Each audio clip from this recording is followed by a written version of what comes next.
So I figured in this video, I'll talk about what it's like to be single in your 40s. Today, we are diving into a topic that's becoming incredibly relevant, dating in your 40s and the impact of technology. I'm single and also in a long distance relationship. So I just thought I should talk about some of the issues that I think about that I find in the marketplace out there in the dating marketplace and just some thoughts about relationships and all that kind of stuff. So, first of all, let me talk about the influence of technology on dating. Let's even start by exploring the ever evolving landscape of dating where technology plays a significant role. Back in the day, it was about chance encounters, introductions by friends, or perhaps catching someone's eye across a crowded room. But today, the dating landscape has shifted gears dramatically from the days of traditional matchmaking to the swipe culture of today's apps. Technology has revolutionized how we connect. So, hold up, guys. According to statistics, only a small percentage of you who watch our videos or my video are actually subscribed. So if you haven't and at the end of the video you enjoy what you see, do consider subscribing. It will help a lot with YouTube's algorithm in promoting more of my content. Thank you so much for being here. So let's talk about dating apps, the digital cupids of our time. These platforms offer a vast pool of potential matches all at the swipe of the finger. But with this newfound convenience, there is a flip side. The sheer volume of options can be very overwhelming. It's like being in a candy store with an endless array of choices. But as we all know, too many choices can sometimes lead to indecisions or an inability to fully commit. Now, that's the paradox of choice. Dating apps offer wider access to potential matches, making it convenient to connect with people beyond our social circles. But with this convenience comes challenges. Filtering through profiles and managing expectations can actually be very daunting. If you ask me, in a way, this convenience might actually have inadvertently shifted our focus from quality to quantity. We are skimming surfaces, possibly missing out on deeper connections. But fear not, because in this digital era, there is a silver lining. I'll also tell you this, many incredible relationships have blossomed from these digital beginnings. People have found their soulmates, built beautiful connections, and even started families, all thanks to these platforms. Sometimes a lot of us struggle with maintaining authentic connections. But remember, it doesn't even end with an app chat. It's always best to transition from the digital realm to real life connections. When you're in a long distance relationship and after a while you haven't met the other person physically, you gradually start to lose interest in that relationship. It's just natural that you start to feel the person on the other side doesn't care much about the relationship.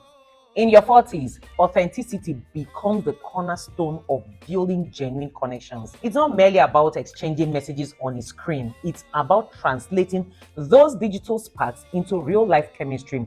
Authenticity isn't just about portraying yourself honestly, it's also about communication. Be open and transparent about your intentions. Express what you seek in a relationship and listen to your potential partner's desires too.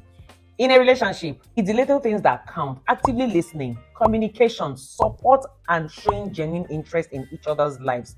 These gestures lay the foundation for deeper connections beyond the surface. Remember, building authentic connections takes time. It's about investing in getting to know each other on a deeper level, allowing genuine bonds to grow naturally. Transforming from the digital realm to face encounters can be nerve wracking, but it's where the magic actually happens. Believe me, it's really difficult to find good people out there in the daily marketplace. Immediately you start approaching late 30s and you're now in your 40s, especially, it's like everybody that's out there is basically like a second-hand store where you're shopping. Like everybody's got kids. Everybody's got their baggage, everybody's got that kind of stuff. So sometimes you begin to feel there aren't a whole lot of options out there. Another point is settling for less. Settling for less in dating, especially in your 40s, can feel like a compromise or a trade off. It might bring a sense of dissatisfaction or unease where you realize the gap between what you truly desire and what's available or presented to you. This can lead to feelings of frustration, disappointment, or even a sense of resignation as you might contemplate whether your standards or expectations are too high. A lot of people say that when a woman is in her 40s and unmarried, that her standards are just too high, but hey, that isn't particularly true. Because I'm single and in my 40s does not mean I should settle with just anybody, all in the name of wanting to be married. Personally, I have refused to just settle because I want to get married for all the right reasons, which means I intend to stay married for as long as possible.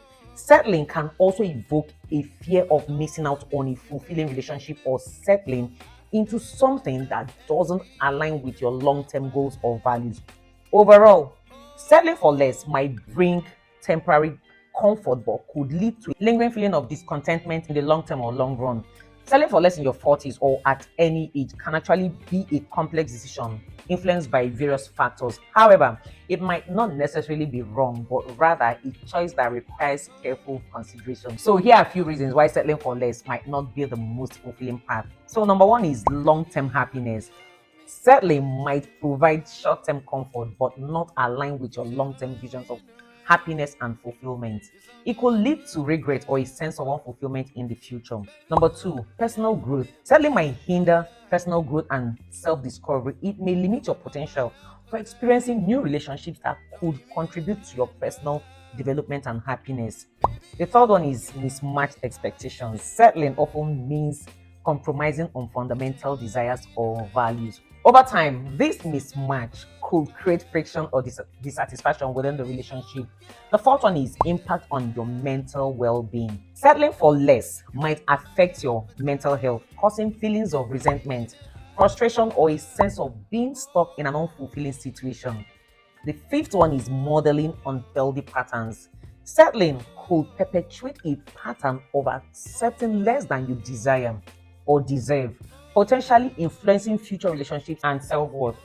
Ultimately, the decision to settle or not is deeply personal and context dependent.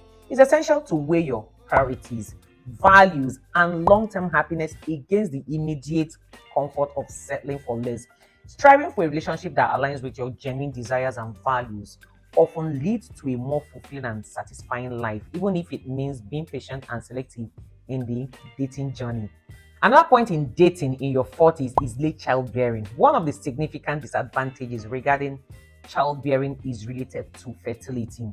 As both men and women age, fertility declines. For women, the deadline in fertility becomes more pronounced in their 30s and especially into their 40s.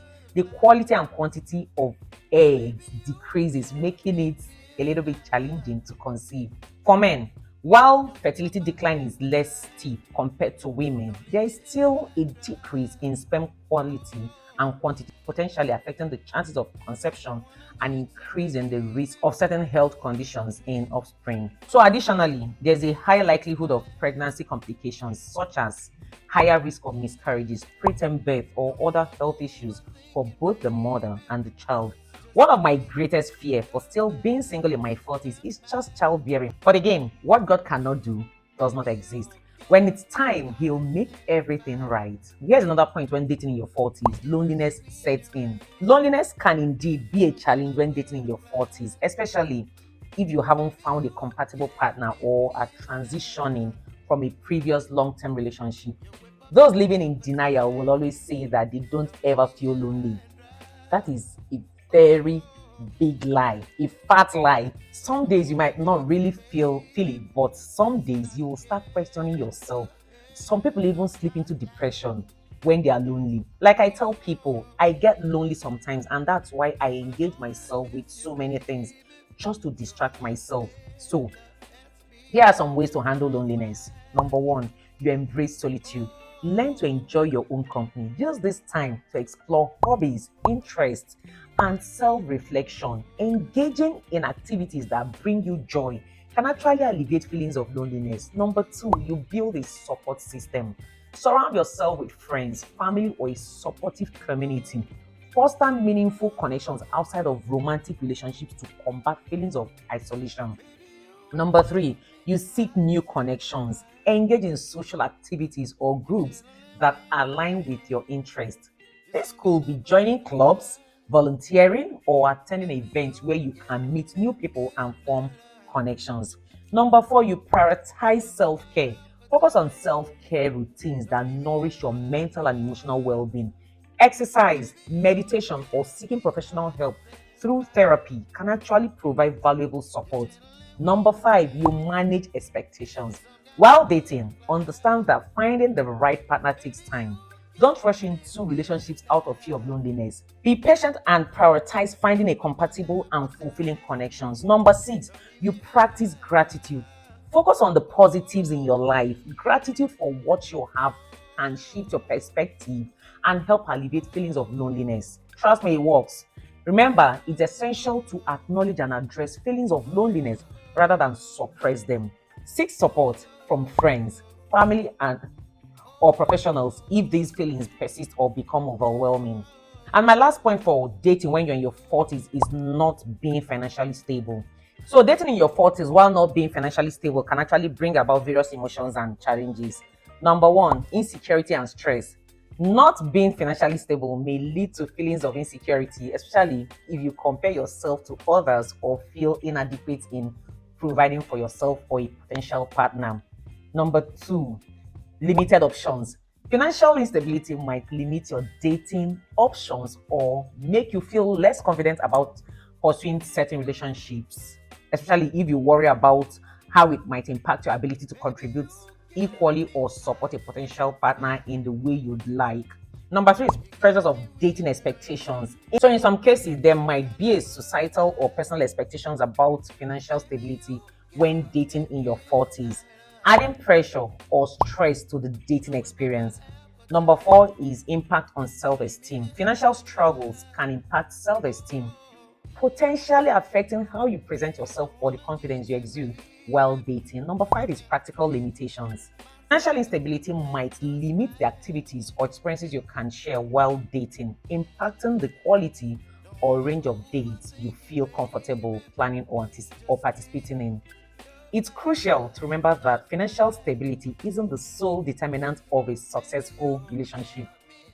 Honestly, if you ask me, communication, compatibility, and shared values play a significant role. Being transparent about your financial situation and focusing on other qualities that contribute to a healthy relationship can help navigate these challenges while dating. Additionally, working on personal financial goals and seeking ways to improve your situation can bring a sense of empowerment and confidence in your dating journey. So, this is it. I think I'm going to wrap the video up here. So far, I'm enjoying my 40s. It's been super interesting because I'm learning a lot and also gathering experiences which I share. Like I said, my 40s have been interesting. Just to give you guys an update as to what it's like dating in your 40s, and hopefully you guys get some nuggets of wisdom out of the things I shared today. And I know a lot of this stuff might correspond with stuff that you're going through or the way you have gone through them. Let us get your thoughts in the comments below. If you found this video interesting or helpful, be sure to like, subscribe, and share with your family, friends, and loved ones. I will advise to turn on your notification bell so you do not miss out on any video. And as always, thank you so much for watching.